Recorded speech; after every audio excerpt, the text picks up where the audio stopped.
This video is brought to you by Miniature Market. Thousands of board games, discounted prices, miniaturemarket.com. Hello my friends, it's the Game Boy Geek here. Today, we're going to be trying to get some animals on our own ark, because the storm's coming, we're trying to keep them to safety.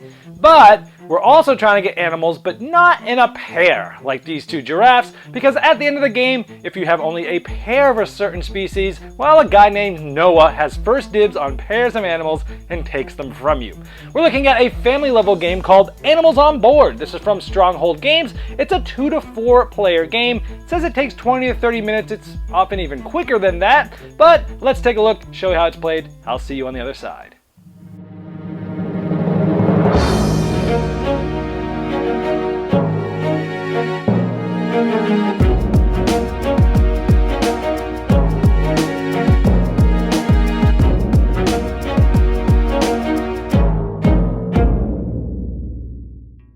At the beginning of the game, each player is going to get their own ark.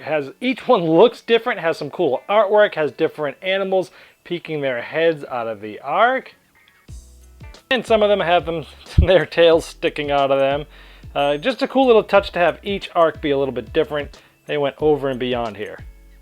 Now this game has 12 different species, and each species has 5 tiles from 1 to 5. And it's really cool because each one of these has different artwork as they get older. 1 is sort of the baby, and it goes up all the way to 5 is the full grown. And here's all the other different species, from gorillas to rhinos to elephants to camels to alligators to hippos to fox, turtles, giraffes, pandas, and tigers. Now, with 4 players, you'll play with all the species, all 12 of them, but with 3 players, you'll take 2 species out, and with 2 players, you'll take a total of 4 species out of the game, so the tiles scale. Now, at the beginning of the game, you're going to start with the ark facing you. The spot I showed you earlier is facing everybody else, and through a drafting method, you'll actually get 1 tile to start the game with, and you will also get 1 food crate. Now, the start player each round will have this little flag that will stand up in front of them. That's the start player. And for 4 players, you'll actually have 12 different animals face up and 1 face down at the beginning of each round. Now with 3 and 2 players, you'll have 10 and 8 characters face up, so that scales down for the number of players. But in this case, here we go. We have 1 big group. They're all touching each other. On your turn is very simple. You do one of 2 things. The first thing you can possibly do, which is the thing you'll do most of the time, is you'll be splitting up the groups. Now, each round starts with 1 large group, and you can split it up any way you want as long as whatever you split goes into 2 new groups. For example, this is 1 large group. I could just go like this and say, well, I'm going to make these guys all 1 group, and all these guys stay another group. Now, by the way, there's always 1 face down sort of random guy that you don't know what it is there. So I've made 2 groups. Now, when you split the groups, you take 1 of these food crates. And let's say going on later, let's say somebody else comes over and takes this whole big group, and the next player splits this out. So now we have 1, 2, 3 groups, and that player would take a food crate. And let's say the next guy goes, you know what, I'm going to split these 2 foxes up. Boom, now there's 1, 2, 3, 4, and then that third player takes this. And let's say the 4th player does something like this. He moves these down, and so now this is a group here, and then that player takes a food crate. And this continues until, when it's your turn, instead of splitting and taking a food crate, now you can never rejoin another group. Basically, anytime you split something off, it has to be its own group. And as you saw before, 1 animal can be its own group, and you could split that off. But I couldn't take this and say add it to this group, or add it to this group, or add it anywhere. Any group I split has to continually be just a split off group. At some point when it's your turn, you might want to grab some of the characters here, the animals. And so, for example, let's say I want this one right here. You have to pay 1 food crate for each animal that you're grabbing. In this case, I would have to pay 3 food crates exactly, and I would get these 3 animals and add it to my ark. So here I've added the 3 tiles that I just got, and everyone has this little flag, and when you are out of this round when you pull that out, and you put this here to signify to everybody else that you're out for the round, and everybody would continue going until there's only 1 player that has not, gotten out of the round and taken some animals. At that point, that player has 1 more turn he can do. Again, he could just split and take a food crate and have the round be over, or he could pay the food crates and 1 for each animal and take it, and then the round would be over. If any person at that point had 10 or more animals in their ark, the game would end. If not, we would start a new round. Everybody would take their flag out of their arc, and any animal left over would then go back into the middle to be one big group, and then we would start again a new round by, again, with 4 players, 12 face up and 1 face down. There's already face down, so we would leave that there, and we would just add enough face up characters to get to 12. And so it might look like this. We would start another round. Every round starts with 1 large group, and we would continue to do the same thing until at the end of a round, somebody has 10 or more animals. So let's say on the last turn, I got 10. I actually had 11. Anything over than 10 goes out in front so everybody can see it. This is still considered mine.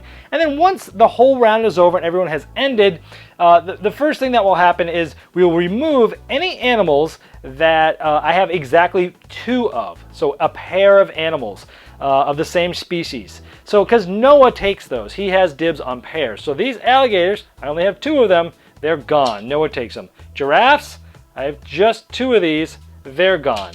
Then all the other ones that I had out here that were over 10 will get added to my arc there. Now if I still had more than 10, I would have to discard down to 10 by throwing some away. And then at this point we score the rest of these. We turn it over and let everyone see it, and we score this. So now at this point you only have 2 types of animal species. You have singles and you have herds, which are 3 or more, because all the pairs are gone. Any singles are going to get you the points of that specific card. So this one's going to get me 3 points. This round is going to get me 5. This is going to be 4. This is going to be 4. And then when you have these, when you have a herd, each one is worth 5 points regardless of the number that it is. So if I add this and you get 1 point for every food crate you have left, I would have 32 points left. Whoever has the most at this point is the winner. And if it's still tied, the player who has more different species on their board is the winner. If it's still tied, you share the victory. If you're a fan of my videos, you've probably heard me talk about this thing that I call the depth to complexity ratio. For me, I really love games that have a lot of depth with a tiny bit of complexity, meaning simple rule sets, but yet there's a good amount of depth in making those decisions. This game absolutely knocks it out of the park when looking at my depth to complexity ratio. I mean, when you sit down and you listen to the rules of this game, which you can teach in less than 5 minutes, it's like I can only do 2 things on my turn. I am splitting a group and taking a food crate, or I am spending food and I'm grabbing animals. That's the entire game. And you sit down and you look at the cute artwork, you look at the arcs, and you hear these rules, and you sit down and you're like, is this a kid's game? Like, what is this? It's so simple. But it's amazing that how you can craft something so simplistically from a rules perspective, but yet there's a good amount of depth there that's really interesting. Literally every turn matters. Every move you make will matter whether you win the game or not, and I think that's just amazing. Now this is designed by the same two guys who did Finca. It's a very popular Euro game that's now being reprinted from Crash of Games next year. And those guys are just amazing. And so again, the theme, I love the animal theme, I love the artwork, and these designers, I was so interested in this game because this is right in my wheelhouse. So let's talk a little bit about each part of the game. The components, awesome. I love the arcs. They're cool how they're all individuals. I showed you on the overview. The tiles are cool. The artwork is awesome. I really love how they went the extra mile to give, from 1 to 5, make it a baby all the way to an adult. And I thought that was really cool. They could have easily just put the same image on all of them, but they went the extra mile. So components are great. The game is very quick. With 2 players, I mean, you're talking 10 minutes tops to play probably a full game of this. With a complement of 4, it says 20 to 30. It's probably in that range with 4, maybe even a little bit quicker than that. But overall, the game's awesome. Again, it's so simple, but yet decisions matter. It's like, okay, and it's got this memory aspect of, hey, I saw this guy take this earlier, and I'm gonna watch out to not give him those later. Or do you want to force him to get one later if you think that's gonna screw him up and get him the second one? So it's really interesting how, you think you're going after one, and at the beginning of the game, getting that mystery tile is good because you're getting extra guys, but towards the end of the game, it's like, ugh, you might not want that because you might have two or three species with just 1 card. You're good. You're going to get points. You take out that mystery one, it's like, oh man, it totally just messed me up. Now Noah's going to take those. So it's an interesting back and forth there. Splitting the groups is interesting.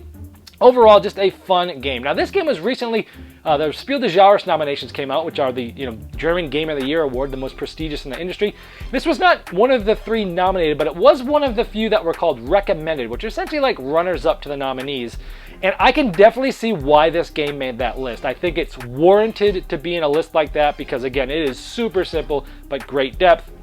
But I can also see why it didn't actually make one of the final 3 because, those are just outstanding, absolutely amazing games like Karuba and Codenames. I haven't played the 3rd Emotep yet, but I think it's slotted perfectly in that. It's very good. It's not quite as good as those other ones, but it is a very solid game. With all that being said, I love this game enough that I'm going to be keeping it in my gaming library, and for that reason, let's induct it properly with a saxophone serenade.